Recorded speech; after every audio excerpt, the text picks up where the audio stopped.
ठ्याक्कै हामी गर्दै गयौँ होइन अनि गएपछि त्यो घर पर्यो त्यो मेरो आफ्नै गाउँ हो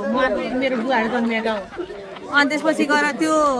केटा चाहिँ बेहुला पछिको रहेछ कि बेहुला पछिको रहेछ विरोधी त भइहाल्छ नि अनि सबजना त्यहाँ के भने उहाँ चाहिँ पहिला एमालेबाट वडा अध्यक्षमा चाहिँ जित्नु भयो कि हान्नुमा थाहा भयो समथिङ रहेछ अनि उहाँले विरोध गर्नु भएको त्यस्तो एक दुईजना जाने बित्तिकै घन्टी बोरामा एउटा आलु बिग्रियो भने सबै आलु बिग्रिन्छ त्यसलाई निकालेर फाल्नु पर्यो क्या अनि त्यो भएपछि त उहाँलाई के भयो अब त्यो थाहा भएन अनि हिजो पनि केही भइरहेको छ त हिजो कहाँ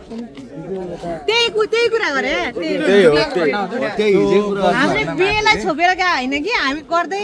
जाँदाखेरि बाटो परेको अब काम नपारे यहाँबाट अब हामी गल्छिया भइरहेको मान्छे त्यहाँ बेच भने हामी दौडेर त जाँदैनौँ नि त होइन परेको अनि सबैजना 100 जना हाम्रो 99 जना हाम्रो समर्थक हुन्थ्यो नि एकजना